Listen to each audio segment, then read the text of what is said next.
Vous demandez-vous souvent pourquoi vos prières sont sans réponse? Vous connaissez certains versets et vous parlez à Dieu, mais d'une manière ou d'une autre, tant de vos prières restent sans réponse. Il doit y avoir une raison. Avez-vous réfléchi à cette raison? Avez-vous regardé votre vie pour vous poser la question suivante? Y a-t-il quelque chose dans ma vie qui fasse que Dieu n'exauce pas mes prières? Je me demande si vous avez déjà pensé à cela. Avez-vous déjà pensé au Dieu auquel vous adressez vos prières?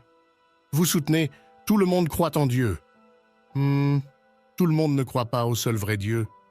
Et beaucoup de gens prient un Dieu et s'attendent à ce que Dieu, avec un D majuscule, réponde à leurs prières. Quand ils ne sont pas exaucés, ils abandonnent la prière et professent que la Bible n'est pas vraiment vraie. Je vous rassure, la Bible est très vraie, du début à la fin.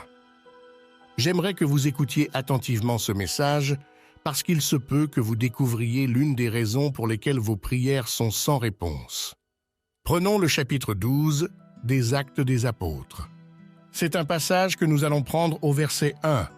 La parole énonce « Vers le même temps, le roi Hérode se mit à maltraiter quelques membres de l'Église, et il fit mourir par l'épée Jacques, frère de Jean. Voyant que cela était agréable aux Juifs, il fit encore arrêter Pierre. C'était pendant les jours des pains sans levain.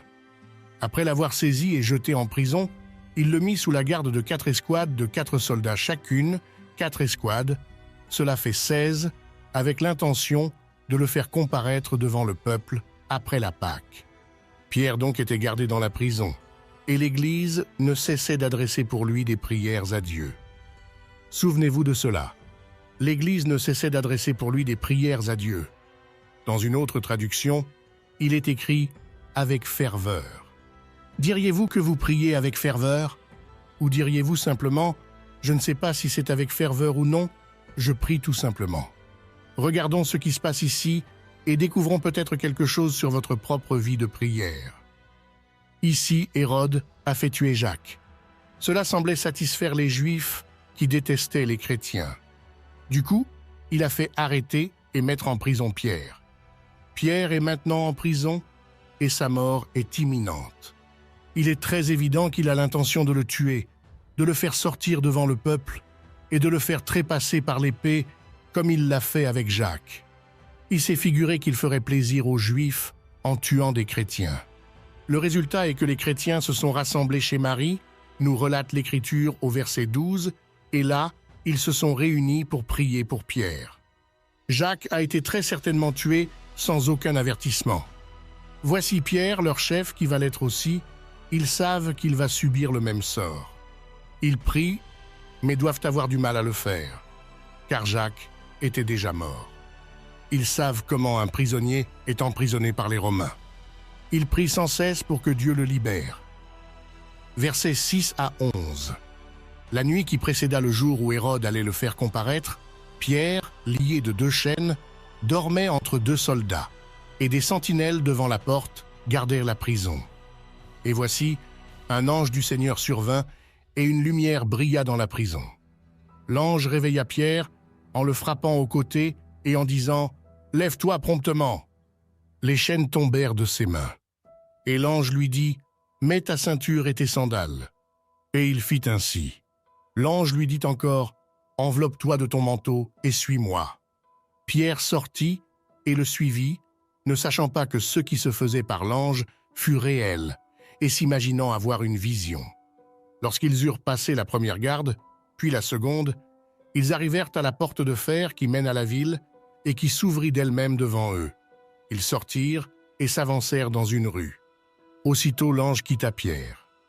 Revenu à lui-même, Pierre dit « Je vois maintenant d'une manière certaine que le Seigneur a envoyé son ange et qu'il m'a délivré de la main d'Hérode et de tout ce que le peuple juif attendait. » Il y a 2 mots ici qui ont vraiment attiré mon attention quand j'ai lu ceci, et je l'ai lu plusieurs fois. Si vous retournez au 5e verset, remarquez ce qu'il rapporte. Pierre donc était gardé dans la prison, et l'Église ne cessait d'adresser pour lui des prières à Dieu. Les 2 mots suivants m'ont sauté aux yeux, « à Dieu ». Si je vous demandais, quel est le Dieu que vous priez? Quelle serait votre réponse? Il est plus que probable que la plupart d'entre vous, assis ici, et la plupart des croyants répliqueraient « Je prie le seul vrai Dieu ». Quand je prie, c'est à lui que je pense. Or, je veux que vous pensiez aux personnes qui prient et qui ne prient pas nécessairement le seul vrai Dieu. Voici ce que j'ai découvert. Quand je parle à quelqu'un qui ne connaît pas le Seigneur Jésus-Christ comme son Sauveur et qu'il parle de prier, je lui demande « Et toi qui pries-tu » Je prie simplement Dieu. Qui est ce Dieu? C'est le Dieu que je prie. Plus vous leur parlez et plus vous les écoutez, plus vous découvrez ceci. Beaucoup de gens ont mentalement créé leur propre Dieu. Ce Dieu est d'accord avec eux sur ce qu'ils veulent faire, où ils veulent aller, comment ils veulent s'habiller, ce qu'ils veulent boire ou quel type de relation sexuelle ils vont avoir. Il y a ce Dieu qui leur convient parfaitement. Voici comment ils réagissent à la question « Crois-tu en Dieu ?» « Oui, j'y crois. »« Le pries-tu » ?« Oui, je le fais. »« Que lui dis-tu » Là, on entre dans le vif du sujet et ça devient très personnel. Ils rétorquent « Je ne vais pas te dire ce que je lui demande. » Ils ne le peuvent pas, parce qu'il n'est pas Dieu. C'est un Dieu qu'ils ont créé dans leur esprit et ils ne vous diront jamais qu'il est saint, qu'il est juste, qu'il est un Dieu de jugement, qu'il déteste le péché. Ils ne diront jamais cela. Ils vont parler du Dieu qui a calqué ses désirs sur les leurs, sur leur façon de vivre. Et tant de gens, lorsqu'ils prient, ne prient pas Dieu. Quand quelqu'un demande, en ce cas, quel genre de Dieu un chrétien prie-t-il? Je vais vous le dire, moi, c'est le Dieu qui a créé ce monde. C'est le Dieu qui a détruit ce monde par le déluge. C'est le Dieu qui nous a donné les 10 commandements. C'est le Dieu qui a abattu les murs de Jéricho. C'est le Dieu qui a donné à David les psaumes. C'est le Dieu qui nous a donné les prophètes comme Ésaïe, Jérémie et Daniel. Il est le Dieu qui nous a donné le Seigneur Jésus-Christ, le Fils de Dieu et notre Sauveur. Si ce n'est pas le Dieu que vous priez, vous avez un Dieu fait maison et il ne sert à rien. C'est un Dieu saint, c'est un Dieu juste, c'est un Dieu parfait. C'est un Dieu qui entend et répond aux prières. C'est un Dieu qui nous aime sans condition. C'est un Dieu qui nous pardonne nos péchés. Toutefois, c'est un Dieu qui ne tolère pas le péché, parce qu'il sait que le péché détruit les personnes qu'il aime. Si vous n'avez pas ce Dieu-là, vous n'avez pas de Dieu. Vous avez un Dieu fait maison. Vous avez un Dieu qui vous convient, qui n'a pas le pouvoir de vous promettre quoi que ce soit. Rien du tout. Nous pouvons dire, grâce à la Bible, que nous aimons mieux quitter ce corps et demeurer auprès du Seigneur, 2 Corinthiens 5, verset 8. Mais vous, que pouvez-vous dire de votre Dieu? Je peux vous le révéler. Je suppose que tout va à volo. Je disparais. Non, vous ne disparaissez pas. Je suppose que Dieu est un Dieu d'amour, qu'il traite tout le monde de la même manière. Non, il ne le fait pas. Vous pouvez trouver toutes sortes d'excuses à propos de votre Dieu, mais vous ne parlez pas de jugement. Vous ne parlez pas de justice. Vous ne parlez pas du jour du jugement. Vous ne parlez pas de vous tenir devant le Dieu saint pour rendre compte de votre vie. Et j'ai remarqué que vous ne parlez pas de l'enfer. Vous parlez peut-être un peu du paradis, parce que vous croyez que tout le monde ira là-bas. Est-ce vrai? Non, ce n'est pas vrai. Votre Dieu est un Dieu pour vous, mais il ne peut rien faire pour vous. Il n'a aucun pouvoir parce que c'est un Dieu de votre imagination. Le Dieu qui est le seul vrai Dieu éternel est le Dieu que nous venons de décrire il y a quelques instants. C'est le Dieu qui nous a donné les 10 commandements, les béatitudes et tous les merveilleux textes de la Bible. Si je vous ai demandé à quel Dieu vous adressez vos prières, c'est que si vous ne priez pas le seul vrai Dieu, cela ne changera rien à votre vie. Dans le passage que nous avons lu, ces chrétiens qui ont appris l'emprisonnement de Pierre se sont réunis. Ils se sont mis à prier et à intercéder pour lui. Il est intéressant de noter, lorsque l'on regarde ce passage et que l'on pense à ceux qui allaient se passer, que même dans leurs prières, ils devaient avoir un peu de mal. Je pense que cela aurait été mon cas si j'avais été l'un d'eux. D'un point de vue humain, Pierre allait être tué le lendemain. c'est-à-dire que le jour J pour Pierre, la date de sa mort, serait le jour suivant. Ils se sont réunis dans la maison de Marie et se sont mis à prier. Ils demandaient à Dieu de faire quelque chose d'inhabituel, de faire quelque chose d'extraordinaire pour lui, puisqu'il représentait beaucoup pour eux, et que sa mort aurait été un désastre total, surtout dans le contexte de l'Église. Un peu plus tôt, nous avons vu ce qui s'est passé. Pierre est en prison. Dieu envoie son ange, le fait sortir, et il se rend chez Marie. Il savait que c'était là qu'ils priaient tous, il frappe à la porte. Cette femme vient à la porte, l'écriture narre. Il frappa à la porte du vestibule, et une servante nommée Rhode s'approcha pour écouter. Elle reconnut la voix de Pierre. On pourrait penser qu'elle aurait ouvert la porte et serait repartie en courant, en tonitruant « C'est Pierre !» Non, ce qu'elle fait, c'est qu'elle l'a entendu et n'a même pas ouvert la porte. Elle a juste couru et s'est exclamée « C'est Pierre !» Et qu'ont-ils riposté ? « Ça ne peut pas être Pierre. C'est peut-être un ange, ce n'est pas possible. » Pierre est toujours là à frapper, à essayer d'entrer, mais eux sont là à décider que ça ne peut pas être lui. Je veux dire, ils avaient prié sans cesse pour que Dieu le libère. Il le libère, et ils sont encore là à dire « Non, cela ne peut pas arriver. » Verset 15, ils lui dirent « Tu es folle, c'est fou quand même. » Ils ont prié et crié à Dieu. Elle leur fait savoir qu'il est à la porte, et il s'écrie « Tu es folle !» Mais elle affirma que la chose était ainsi. Et ils dirent « C'est son ange. » Cependant Pierre continuait à frapper. Je me demande bien ce que celui-ci devait penser. Ils ouvrirent et furent étonnés de le voir. Dieu a exaucé leur prière. Ce que je veux que nous regardions ici, et je vais le répéter à maintes reprises, pour la raison que je ne veux pas que vous manquiez cela, est que la Bible précise qu'ils adressaient des prières à Dieu. Combien de fois vous êtes-vous mis à genoux pour déverser devant Dieu ceux qui vous préoccupaient? Vous priez pour votre mari, votre femme, vos enfants ou vos finances, peu importe ce dont il s'agit. L'instant d'après, vous priez pour autre chose. En fait, vous avez fait le tour du monde en prière, puis vous vous levez et vous éloignez. Environ 2 heures plus tard, quelqu'un vous interroge. « Tu as prié ?» « Oui. »« Sur quoi as-tu prié ?» « Sur beaucoup de choses, à vrai dire. Quand on prie Dieu, on sait sur quoi on a prié. » Écoutez bien, ce qui se passe, c'est que dans notre esprit, nous fixons notre esprit sur Dieu pour lui adresser nos prières. Et nous lui citons un verset. Nous verbalisons. « Dieu, tu as dit, si je te demande quelque chose en ton nom, tu le feras.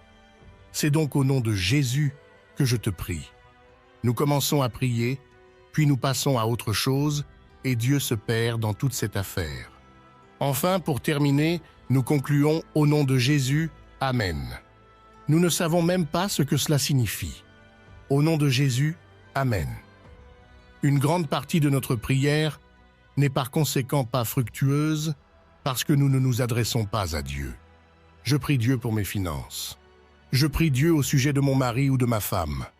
Je prie Dieu au sujet de mes enfants, à savoir, il doit être au premier plan de notre prière et de notre pensée. Sinon, nous dérivons vers toutes sortes de choses, comme nous l'avons mentionné. Et parfois, nous ne pouvons même pas nous souvenir de ce que c'était. Dieu est le premier, le plus important. Je prie le Père Céleste à ce sujet. Je ne vais pas continuer à prier pour ensuite partir sur autre chose et oublier à qui je prie et comment il est. Dieu est honoré quand nous venons à lui. Il est honoré quand nous lui parlons. Et il est prêt à entendre et à contenter notre prière. Il formule « Invoque-moi et je te répondrai. Je t'annoncerai de grandes choses, des choses cachées que tu ne connais pas. » Jérémie 33, verset 3.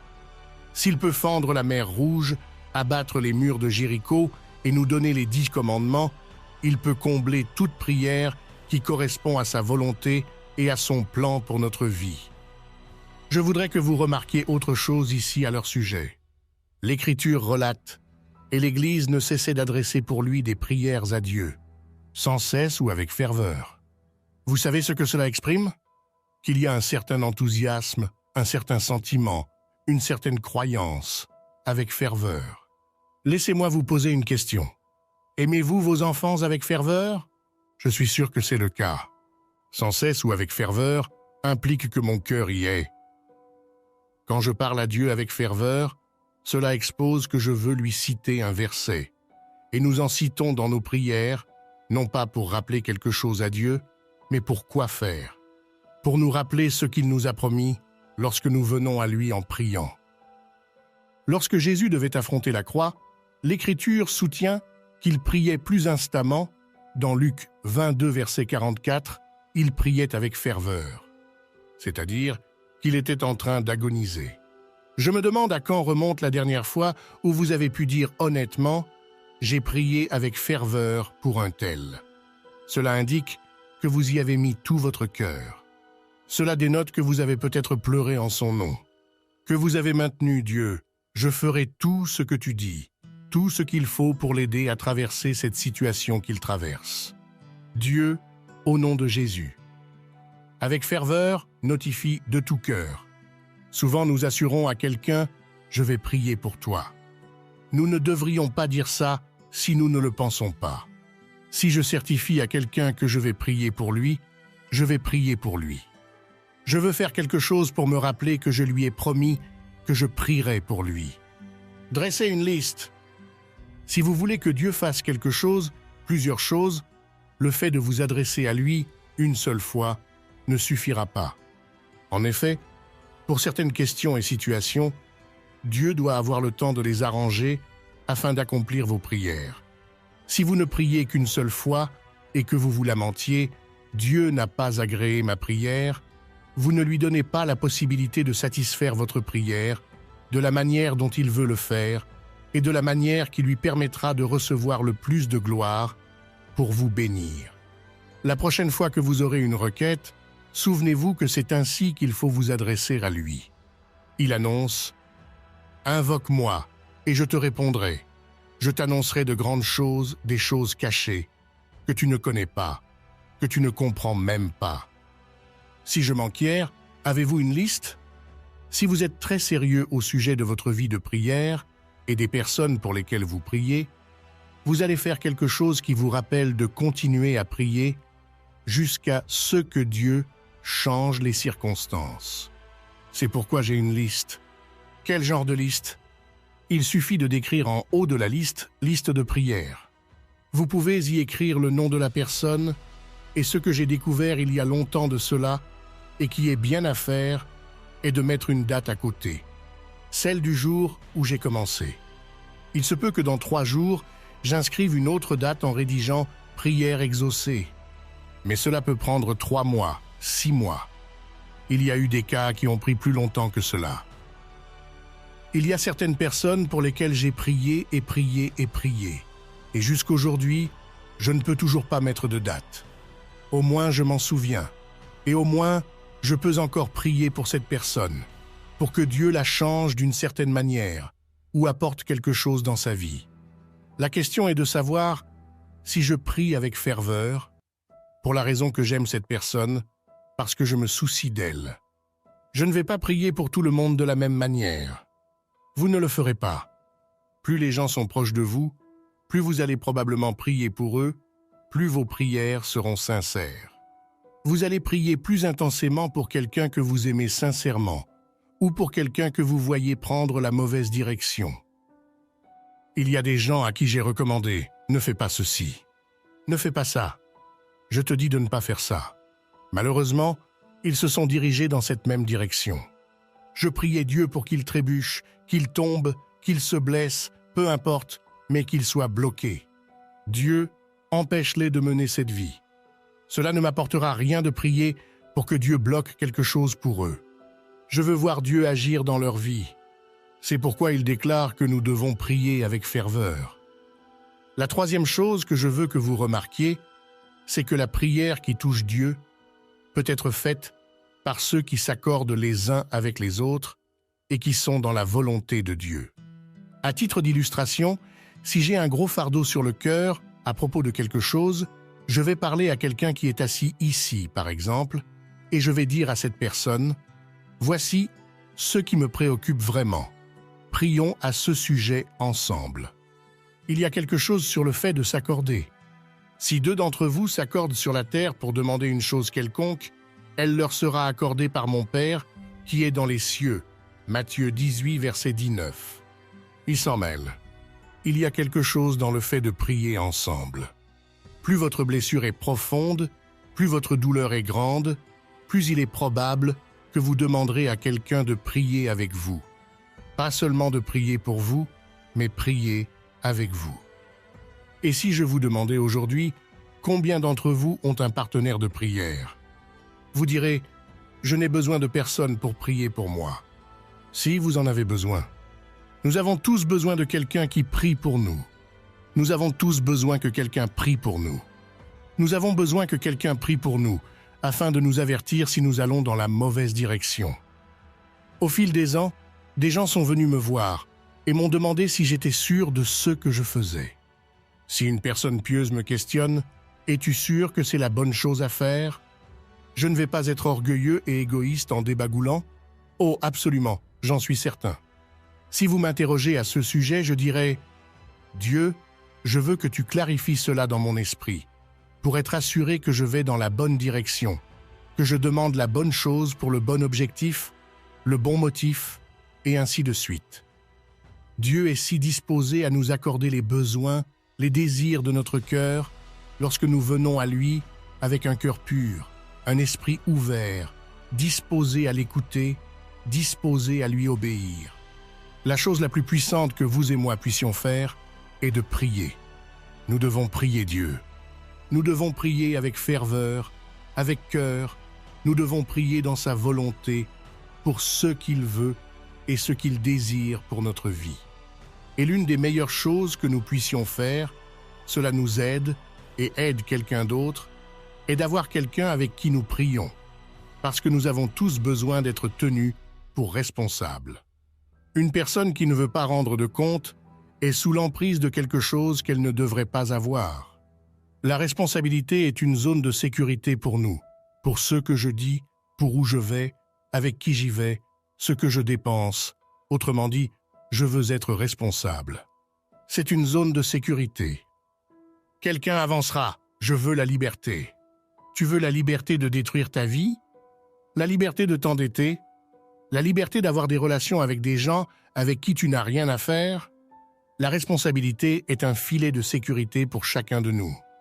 Et Dieu sait que nous avons tous besoin d'être en sécurité, en sûreté, en marchant dans sa volonté et à sa manière. L'Église en ces jours-là était intelligente. Ils se sont réunis et ont prié pour la libération de Pierre. Et à leur grande surprise, il a été libéré. Que s'est-il passé?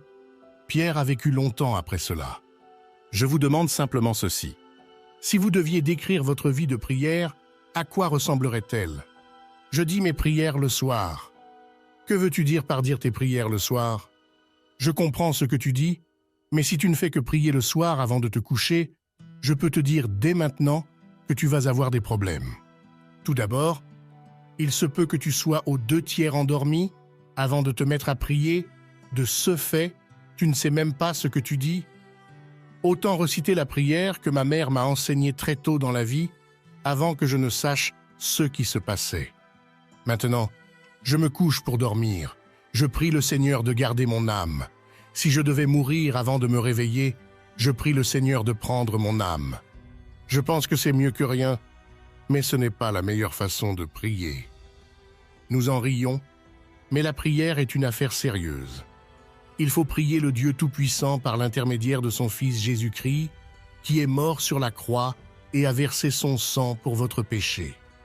Prier pour être sauvé auprès du Dieu Tout-Puissant par son Fils Jésus est du sérieux. Prier pour nos besoins, c'est du sérieux. Prier les uns pour les autres, c'est du sérieux. Prier pour les nations, c'est du sérieux. La prière est une affaire sérieuse. Non seulement c'est une affaire sérieuse, mais c'est aussi une affaire puissante. Prier avec ferveur change la vie des gens et peut changer une nation. Et le peuple de Dieu a besoin de prier. Amen. Père, nous te remercions, car tu es heureux quand nous prions. Tu veux nous entendre, tu veux nous exaucer, tu veux nous fortifier, tu veux édifier notre foi, tu veux nous apprendre à t'aimer. Et nous prions aujourd'hui, au nom de Jésus, pour toute personne assise ici, toute personne qui écoute, où qu'elle soit, pour que ses prières comptent. Aide-la à comprendre que tout d'abord, elle doit engager personnellement sa vie en Jésus-Christ pour le pardon de ses péchés, ce qui ouvre la porte à la prière et la rend possible. Et avant cela, c'est nul et non avenu si ce ne sont que des paroles. Nous prions pour que quelqu'un aujourd'hui soit sauvé. Peut-être que beaucoup d'âmes seront sauvées. Ô Seigneur Dieu, que tu traces ta voie dans leur vie et dans chacun de nous qui nous appelons chrétiens, qui invoquons le nom de Jésus. Guide-nous, que nous soyons tous des gens qui prient. Telle est ma prière au nom de Jésus. Amen. Nous aimerions vous donner l'opportunité de faire de Jésus le Seigneur de votre vie. Voulez-vous bien prier avec moi? Dites: Seigneur Jésus, je me repens de mes péchés. Viens dans mon cœur. Je fais de toi mon Seigneur et Sauveur. Et merci Seigneur pour le baptême du Saint-Esprit en moi. Dans le nom de Jésus. Par cette simple prière, nous croyons que le Saint-Esprit vous conduit sur le chemin de la nouvelle naissance. Allez dans une bonne église dont le fondement est la parole de Dieu, passez par les eaux du baptême et donnez à Dieu la première place. Nous espérons de tout cœur que ce message vous encouragera. Si vous connaissez quelqu'un qui puisse être encouragé, s'il vous plaît, envoyez-le lui pour nous aider à atteindre plus de gens et à propager l'évangile. Édifions le corps de Christ ensemble. Appuyez sur la cloche des notifications et merci infiniment de nous soutenir en vous abonnant à notre chaîne. N'hésitez pas à laisser vos requêtes de prière dans la section des commentaires. Sachez que même si vous ne voyez pas de réponse à votre requête, que ce soit sur YouTube, email, Facebook ou sur Messenger, nous avons prié pour vous. Nous invitons humblement le corps de Christ à soutenir chaque requête en écrivant une prière dans la section commentaires. Tenez-vous ferme dans la foi avec nous pendant que nous prions. Que la grâce et la paix du Seigneur Jésus-Christ soient avec vous tous et qu'il vous bénisse merveilleusement.